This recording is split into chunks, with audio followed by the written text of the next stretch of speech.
Hey lads, what is up? Welcome to another Conquerors Blade video. And this is a special video. It is the start of a new series we're going to be featuring on the channel. We're going to be simply talking about specific units and how I'm using them, how I view their role on the battlefield, and just their general strong and weak points.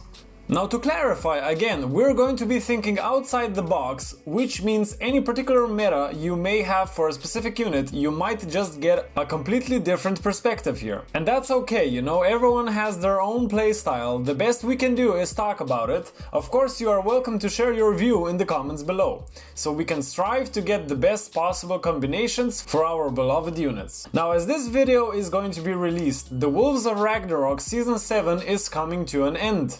And of course, the first unit we are going to be talking about are the dreaded, the feared, the easy to use, and honestly sometimes very annoying Berserkers. The Berserkers are a purple 8-man strong unit demanding only 235 leadership. They deal only slashing damage, which is lovely since you'll have an easier time customizing them with doctrines. They are medium armored with an average of 440 points in armor and deal 1800 slashing damage. They have two possible veterancy lines, with the top one being more defensive, enabling them to kill more and stay in combat longer. However, the bottom one is highly more aggressive. Though harder to use, it offers better buffs to the unit once you start using them properly. As far as doctrines go, you should definitely focus on the highest damage dealing loadout, accompanied with an assassination doctrine, so you have an easier time dealing with heroes. Defense and health wise, the unit is good as it is, especially if you adopt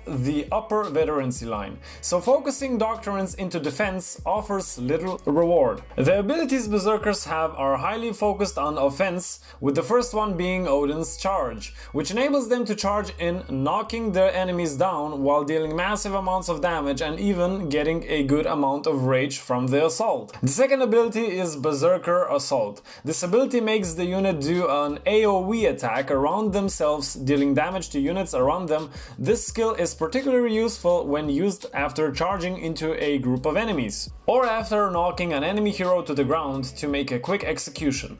The final and best ability, Frenzy, is the signature skill of the unit. It enables them to heal 4500 health with an added 2000 if you choose the top veterancy line. And it enables the unit to deal 50% more damage while taking 50% more damage, which is absolutely amazing and OP.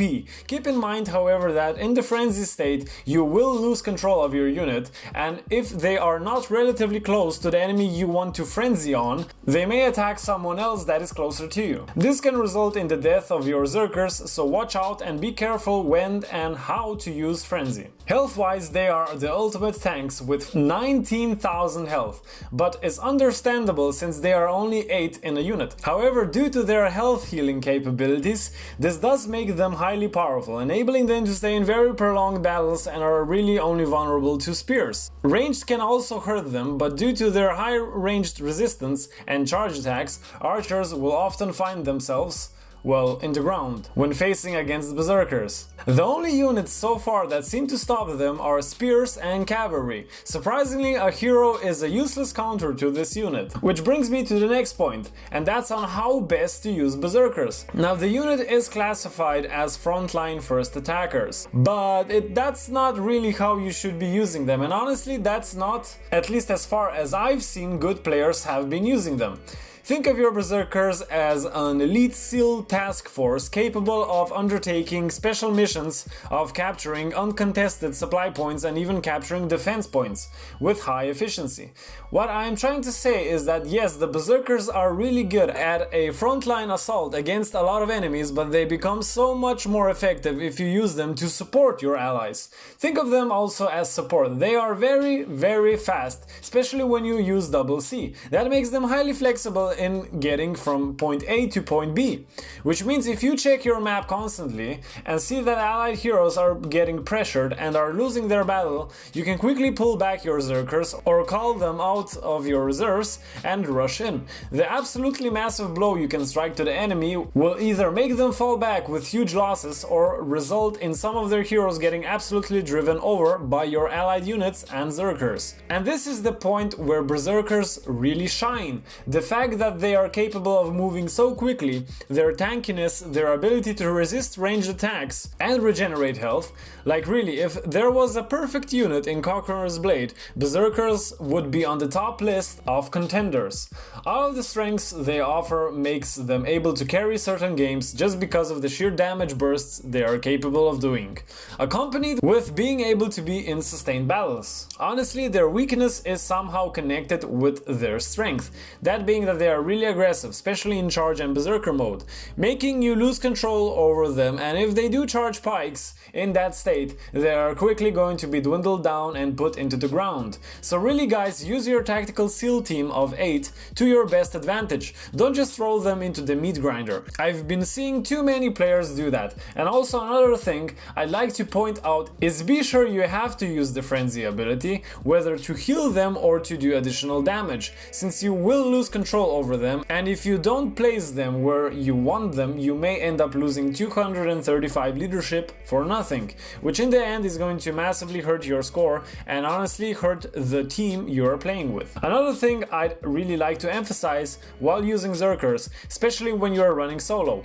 keep them close to you. Most of the players have gotten used to the unit and know if they don't have pikes or cavalry, the best way to get rid of them is killing you off. Yes, I am looking at you, Maul. Really guys, watch out when you are using Berserkers. Normally you can see just by the movement of an enemy hero that he is aiming to go for you. In that situation, try to get your unit to you as fast as possible and even consider doing a tactical retreat. You should be the last one dying after your Berserkers have fallen. If you're really looking to maximize the effectiveness of your Berserkers, the best way is to analyze the unit composition of your enemies, and if you see that there are no pikes or halberdiers participating in the battle, go ahead and charge your Berserkers in. Now, more often than not, the enemy team will not overcommit into a specific battle if they see that you have Berserkers waiting in the reserve, which means that since they are a handy and small unit, it is best to hide them whether right behind a corner, below the stairs, or even inside a shield wall. This is especially effective since we all know the pain of engaging in a balanced battle and suddenly you see the enemy team charging in with their hidden Berserkers. Yes, we all know which song runs through our mind at that point. No thanks, don't mind me, I'ma just grab my stuff and leave. Excuse me please, fuck this shit, I'm out. We've said that the best counter for Berserkers are spears or cavalry. However, there is another very effective counter, which are javelin throwing units, preferably Imperial Javeliners. They do very well against them since they excel in taking out heroes with a lot of health, which means they are perfect for taking out Berserkers. In most if not all cases, Imperial Javeliners versus Berserkers will just make Porcupines out of the Viking unit. That's my point of view on this unit and how I've been using them. I'm expecting most of you already have something in mind to add or even to disagree with, so feel free to share your point of view in the comments below. If you'd like to see more unit reviews like this one, leave me a like and subscribe for more Conqueror's Blade content. As always, have a wonderful day.